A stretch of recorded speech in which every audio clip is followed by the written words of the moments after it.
I gotta say, I was actually pleasantly surprised with this one. Don't get me wrong, the movie still sucks, and you can see Paul W.S. Anderson's fingerprints all over it. But for once, I didn't walk away from this feeling like it was a terrible waste of time, and it also didn't come off like it was insulting my intelligence. In fact, out of all the Resident Evil movies Anderson wrote and directed, this might be better than all of them. Again, the movie still sucks, but at least it's a step in a better direction.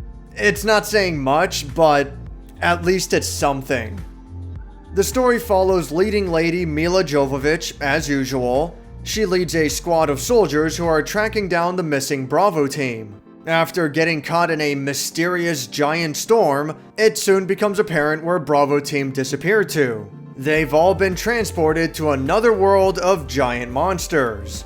The crew is picked off one by one until the star of the movie is the only one left remaining.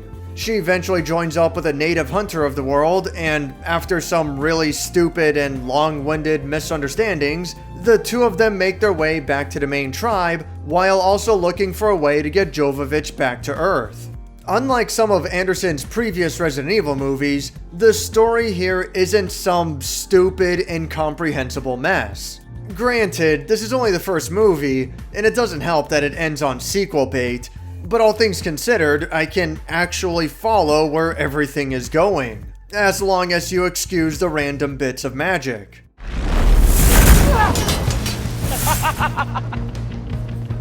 What is that? You gotta tell me about that.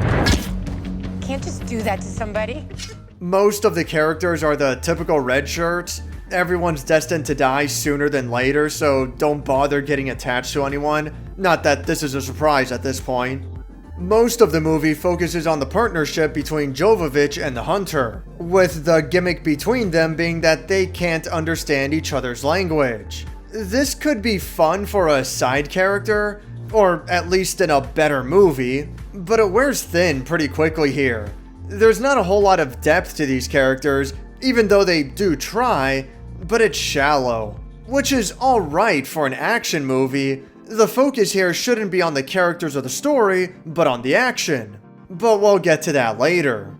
Several characters from the Monster Hunter World video game make appearances too, with the Admiral taking center stage among them. The Meowscular chef makes a quick little cameo, doing some cooking that looks cool, and there's a neat scene towards the end where Serious Handler, Excitable A-lister, and a bunch of other dudes team up to fight a Rathalos.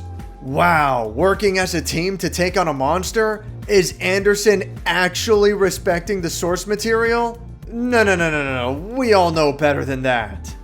Only 3 monsters get any real prominence throughout the whole movie: Diablos, Rathalos, and Nursila. That last one being a rather odd choice, but the first 2 were obvious. I'm okay with these monsters being featured, but they get hyped up way too much.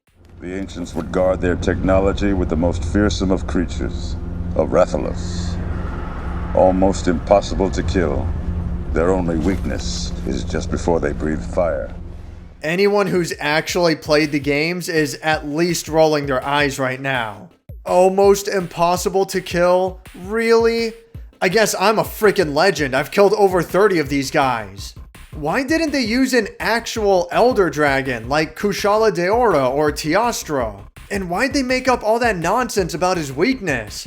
Just go by the game. His tail is weak and severable, simple as that.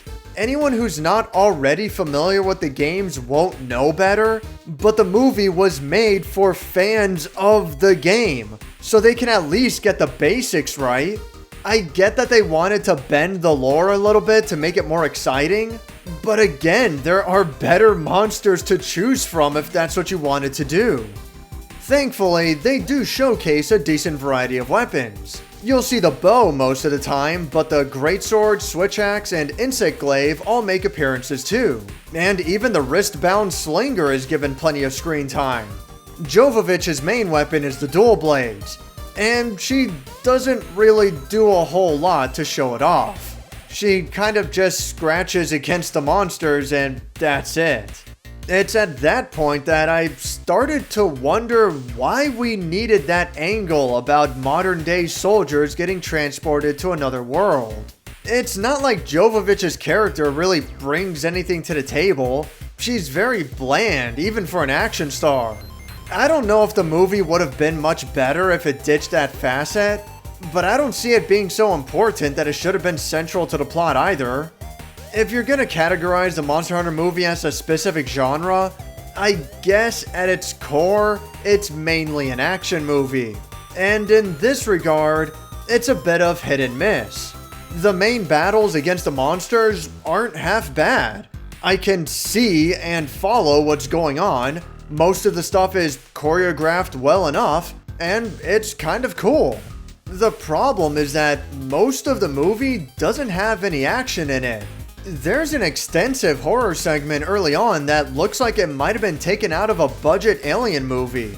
Seriously, for something that's just meant to flesh out the world, this goes on for a while. And it gives a bad impression about the movie as a whole.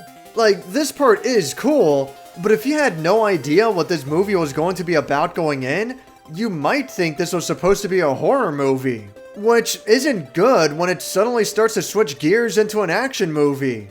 There's also a fair bit of fighting between the two main characters. And here we see Paulie Andy's signature style. The camera is so zoomed in and frantic that it's impossible to tell what's going on. Well, that's all a waste. The rest of the movie is dialogue and world building, which is fine, but for an action movie, you only get about, I timed it, okay? The initial reveal of Diablos goes on for about 5 minutes. Then the next fight with Diablos is another 6 minutes. Then you've got the climax against Rathalos, which lasts for about 9 minutes, not counting a break in the middle where nothing really happens. So for a 100-minute movie called Monster Hunter, that should be all about fighting giant monsters, you get about 20 minutes of that out of it. That's not to say that the pacing is awful. The characters usually have a goal in mind and meaningful progress gets made often enough. It is a little slow at first, and then the fourth quarter of the movie starts to speed up out of nowhere, as if they just realize that they're running out of time. But for the most part, I didn't necessarily find the movie to be boring. It's just that the core aspects are lacking. The characters are bland, the action isn't frequent enough, and while the world and setting is cool, 80% of the whole movie is just a big desert and everything looks the same. On top of all that, the movie does not respect the source material enough. Would you believe that not a single song from the games is in the movie? I guess when you've got that insane body horror stuff going on, that bombastic heroic score that the series is known for wouldn't really fit. Not that it's a reasonable excuse, that whole aspect about traveling between worlds shouldn't have been a thing at all. It just doesn't fit here, and it comes off as fan fiction with original characters. Like all of Anderson's movies that I've reviewed, several elements are at odds with each other. None of the pieces fit together properly. Again, it's not as bad as the garbage that I'm used to, but it's still not good either. If you want a cool monster movie, then this one's not terrible, but you can do much better. If you're a fan of the video games, then you probably won't hate it, but I doubt anyone will love it either. At least the monsters do look and sound great, which is no doubt where their partnership with Toho came in. Too bad they didn't really do anything with them. Thanks for watching my review on Monster Hunter.